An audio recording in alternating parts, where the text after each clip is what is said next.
Before this video begins, I just want to give a big shout out to my top tier Patreon supporters, William the Weeb and Taoist Soulweaver. You guys are legends. If you want to go above and beyond in supporting this channel, then feel free to check out my Patreon. The link is in the description as always. Anyways, let's get started. With the advent of the final Sonic Frontiers update releasing, and yes, I know that was well over a month ago, I figured now would be a good time to take a look at all the characters in the game and analyze them completely. Now, if you recall all the way back to my original Sonic character analysis, I stated that the current writers at the time left a lot to be desired and that they should be replaced, and in my opinion, I suggested that Ian Flynn should take the helm, given his track record with the IDW comics. And what do you know? Exactly that happened, and I think it's safe to say that I was pretty fucking excited about it. Yes! Yeah! Oh, better luck next time, buddy! Woo! The writing of this franchise has always been important to me, especially since I grew up in the so-called Dark Age of Sonic, an era that emphasized its writing a lot more than the classic titles. And one of my favorite aspects of the writing was the characterization of Sonic. The way that his character was captured in these games, especially in titles like Adventure 2, was done almost perfectly. It nailed the idea of Sonic being this beacon of freedom, hope, and expression. His actions and antics, mixed in with that slight 90s edge with those brief quips, formed a strong core for the character. But on top of all this, Sonic also knew when to take situations seriously. He wasn't all jokes, like in the legendary cutscene where Robotnik captured and fired Sonic into space, supposedly killing him, or during the end credits in Adventure 2 where he consoled Rouge after Shadow supposedly died. He was just a good person that many looked up to, a hero, if you will. But that's not to say that his actual character was that of this perfect saint that could do no bad. Case in point, Sonic and the Black Knight. The game that I still say to this day has the best characterization of Sonic, because it had the balls to explore the imperfect side of the character. I've said it before, but his showdown with Molina revealed that he isn't someone who always does the right thing, but that he's someone who simply tries to do the right thing. Molina was someone who went so far to try and save her world that she steeped it in darkness and evil, knowing that otherwise it would have come to an end. But Sonic believes that what makes life worth living is that inevitability of the end. See what I did there?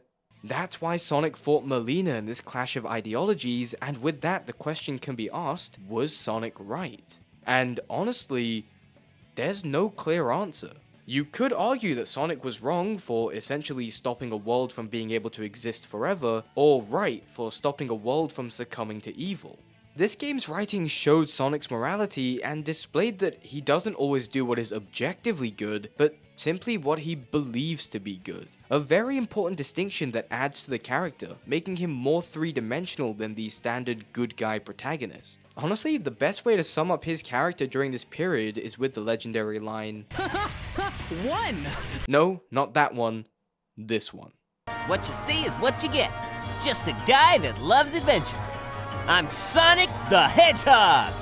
But then, the 2010s happened, and yeah, this interpretation of the character was god awful.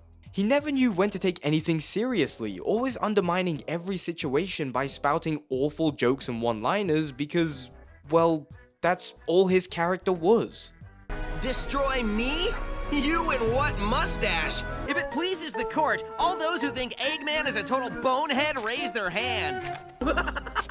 Baldy nose hair! That's the best thing I've heard all day! Shut up, just shut up, shut up, shut up, shut it up. Sure, he did the hero thing and saved the day, but it felt almost disingenuous because it was like he was doing that not because it's in his nature, but because he's the protagonist of the franchise and so he has to be the good guy.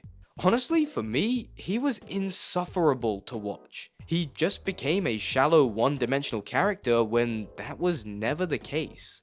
When the Mega Drive classics with absolutely no dialogue showcase a greater understanding of the character of Sonic than an entire decade of writing, yeah, something's kind of fucked.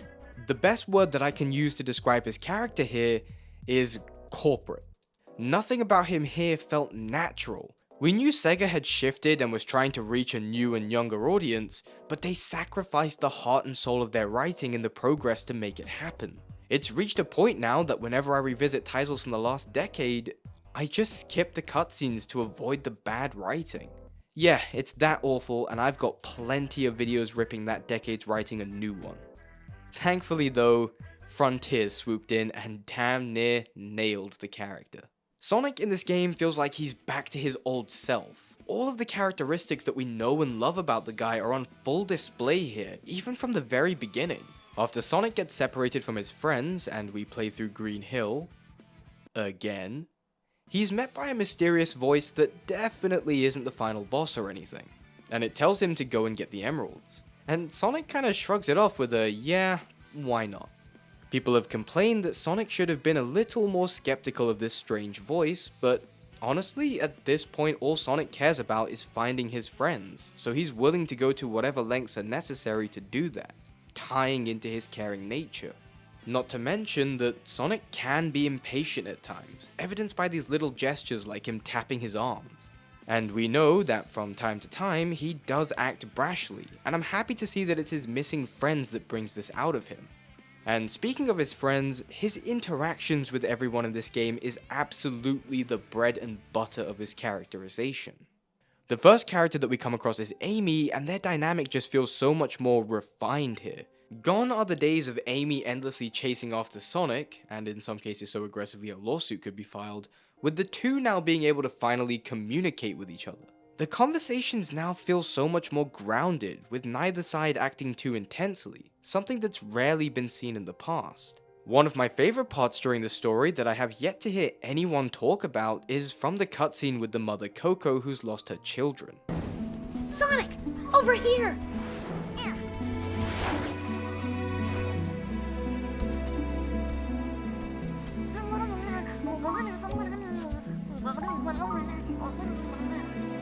This poor mother says she's lost her children. Can you lead them back here, please? Sure thing.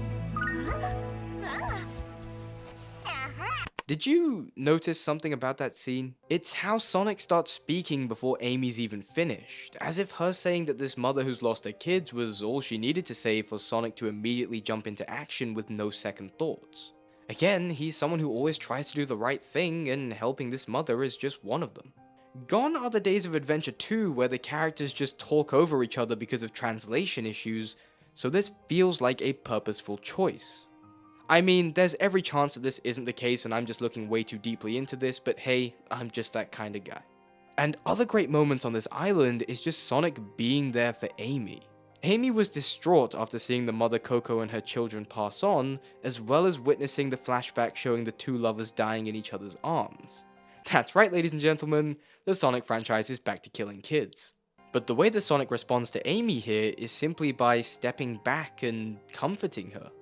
This shows Sonic's softer side and, ironically enough, his willingness to slow down for the people he cares for the most. Something we'll be seeing a few more times in this game. And it's scenes like these that make this incarnation of the character so much better than the 2010s, cause you know for a fact that the last decade would never be able to pull off this kind of writing. What would most likely happen is that Sonic would just spew some unfunny joke about the situation and then run off. And remember earlier when I said that Sonic isn't always the perfect character? Well, that's showcased very nicely here when Sonic tells Amy that they should leave the Coco to wrap up their own problems, seeing as they have their own issues that are more pressing, once again highlighting that signature impatience. But Amy snaps him right out of it, knowing that Sonic will always be there to help those in need. It's not like Sonic's trying to be a bad guy here, he's just so blinded by wanting to help his friends that helping the Coco seems like a waste of time to him. And this lesson here is kept consistent as for the rest of the game, he helps the Coco without questioning it. I also like that Sonic in this game isn't treated like an idiot. Don't get me wrong, he never stooped to the levels of Knuckles nor rose to the levels of Tails in terms of intelligence, but it's nice to see him not being a complete dumbass here. He was genuinely able to showcase rational thinking this time around, like when he questions the correlation between the emeralds and the Ancients' technology. So, something's been bugging me about these ruins. The whole reason we came was because Tails detected the Chaos Emeralds were drawn here, right? And now I'm finding digital keys and confinement towers that seem custom made to hold the emeralds. Like half this stuff was built with them in mind. Maybe the ancients used the Chaos Emeralds in the past. We've learned of other past civilizations who did too. Yeah, but those groups tried to use them. And the stuff here seems all about containment. From just this first island, we can see how different the tone is with both this game and Sonic himself. And reflecting this is the new voice direction by Roger Craig Smith, and I like it. It gives Roger a more distinct and almost mature take on the character, instead of it feeling like a forced imitation of previous voice actors. Sonic actually feels far more emotive here because of it, stiff animations aside. This may have something to do with the fact that Roger, actually has a good script for the first time, but I do think that this has been his best performance yet. My only real issue lies in the fact that they're still using the Forces model. I just don't think it suits the voice super well. The shorter spines and light blue fur makes him look younger and more classic-like, which really contrasts with the deeper performance we got this time around. I think something closer to the 06 style of model would have worked a lot better here, or honestly at this point just go back to the Unleashed model. But hey, that's a discussion for another time. Anyways, let's move on to Knuckles on Ares Island, and yeah, once again they do a great job with both characters. The way that they interact really gives off that sense that these are two people who have known each other for a long time. They do act competitive, but in a playful way. It actually kinda gives me Ninja Turtle vibes sometimes. They do taunt and mock each other, and yet these are two guys who have each other's backs through thick and thin. Although I will say they do give each other the fuck me eyes one too many times for coincidence. Even before he frees him, you see that Sonic has this cocky smile plastered on his face from the moment he saw Knuckles.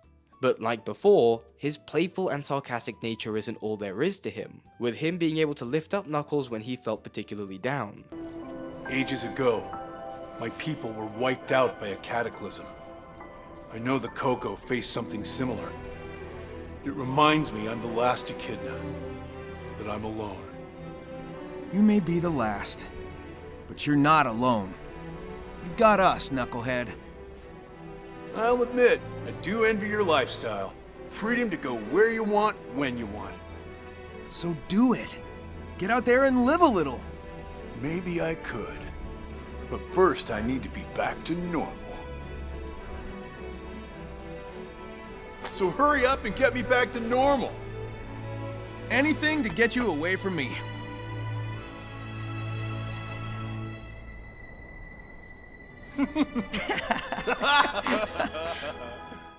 And one of my favorite details here is how Sonic has this smile on him at the beginning of the scene, anticipating his usual banter with Knuckles, but quickly gets rid of it, realizing that this situation is far more somber. That's one of those little things that the animators really didn't need to include, and yet they did, and it goes that extra mile in showcasing Sonic's character. In fact, I love that Sonic is just generally more serious in this game. Sure, he still cracks a joke every once in a while and spews a one-liner here and there, but when he needs to put his head down, he does. This goes to great lengths in making him feel like an actual character again, with him assessing the situation and responding appropriately. Yeah, Sonic's still cocky, but that's always been in his nature. It wouldn't make sense to remove that, because then Sonic would have the same issues as the 2010s of being far too one-note. An overly serious Sonic could be just as bad as an overly jokey Sonic.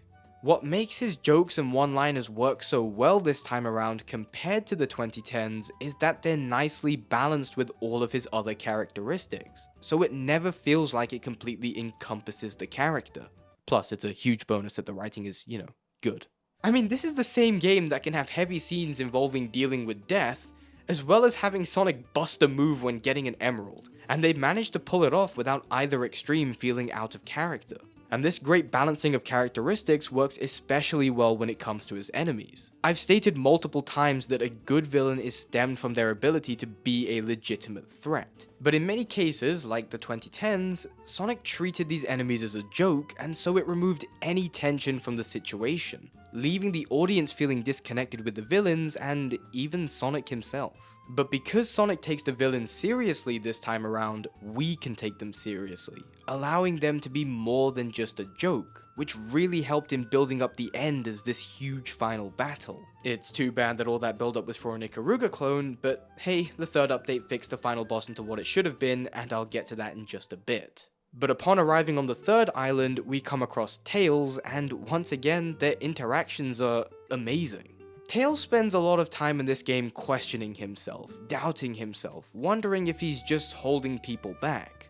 And in one of the most infamous cutscenes in this game, he brings up how he relies on others too much and how he acted in games like Sonic Forces. You know, that game where he watched Sonic get his ass whooped for a while and then proceeded to spread his cheeks for Chaos Zero. Chaos fucking Zero! You know what? I already talked about how shit this scene was in my Tails character analysis, just go and watch that.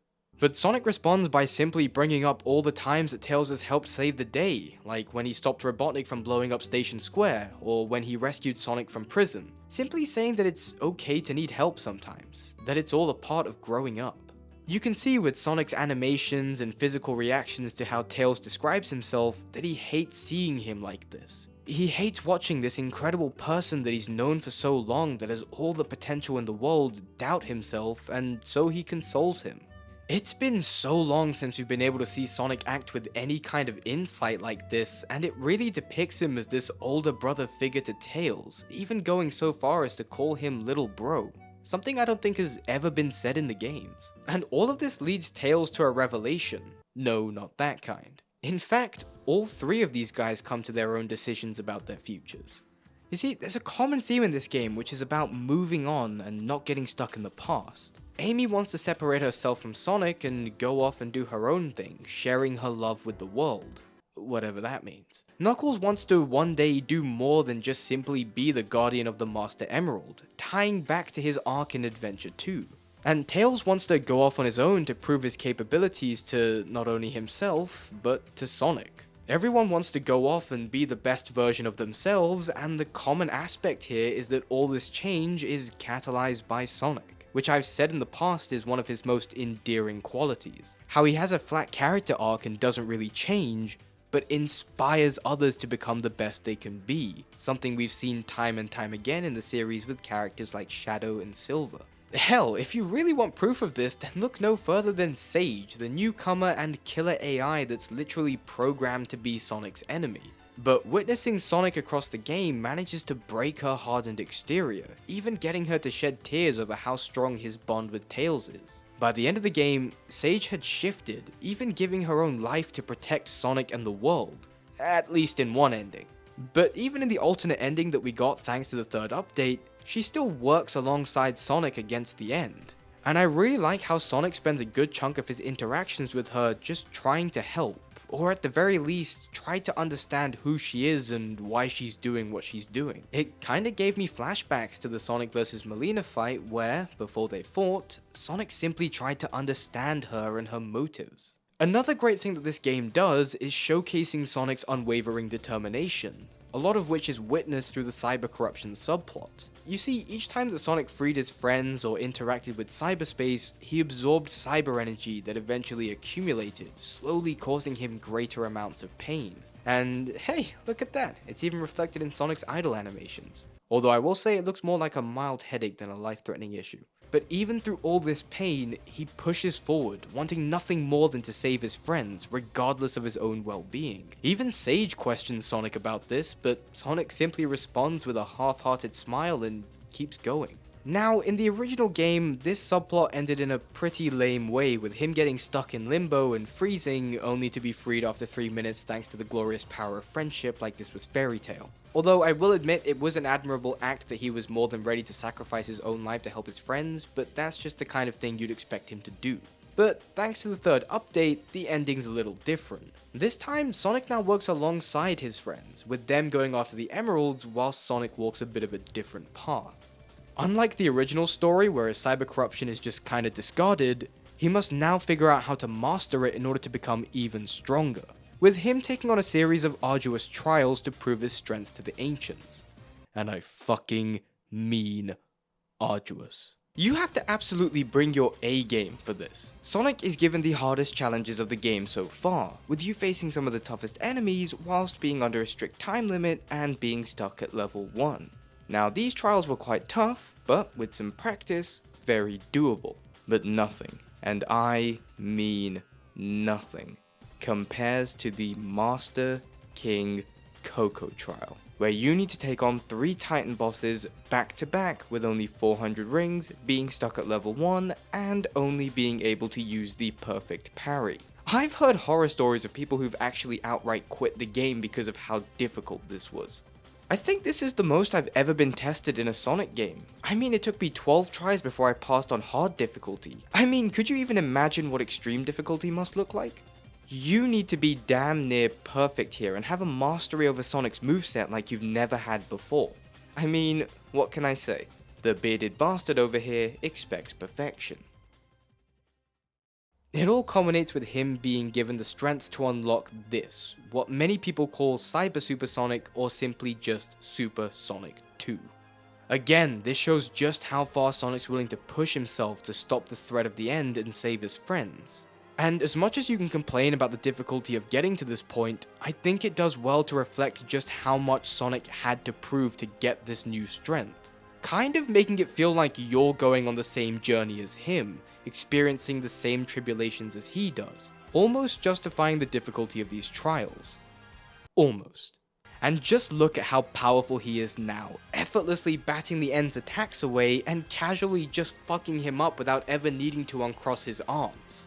Just look at this, it's ridiculous, I love it. Not to mention the very end of the fight where he goes all out and allows the cyber corruption to take over as he gets shot towards the end to deal the final blow in one of the most ridiculous yet amazing moments in the franchise, even though he was warned specifically to not do that. Which again displays his brashness and also how far he's willing to push himself for the people he cares for. And we even get this nice little nod to the Fleetway comics here as the corruption took hold. I mean, this is the kind of thing that 99% of the people playing wouldn't even notice. I know I'm absolutely fanboying over this, but all of this does show how Sonic has grown and, more importantly, how he can still grow. Just because Sonic has a flat character arc doesn't mean he hasn't changed at all. He has gone through all these adventures, remember. Nobody could go through all of that and not experience even the tiniest bit of change. Now all we need is Hypersonic back. Make it happen, Sega. You probably won't, but damn it, I'm holding out hope. And to top off this list of characteristics, Sonic's definitely not lost that trademark sense of adventure. He still looks forward to all the new challenges and experiences life has to offer. After all, in his own words, you gotta live life to the fullest in the time that you have. That's why he's not the type to settle down, something showcased perfectly in this game with lines like, Careful? Where's the fun in that? not to mention that smile and rush he gets when facing each of the Titans. He'll never lose that sense of excitement, especially when the odds are seemingly against him. Cause he's just a guy that loves adventure. He's Sonic the Hedgehog. Ultimately, this game, in my opinion, single-handedly revived the character of Sonic. It not only perfectly captures all of his characteristics, but balances them to damn near perfection, giving us this version of Sonic that we haven't seen in over a decade. It feels so good to not have to turn to external media like the IDW comics to be able to get good characterization out of the protagonist of the franchise.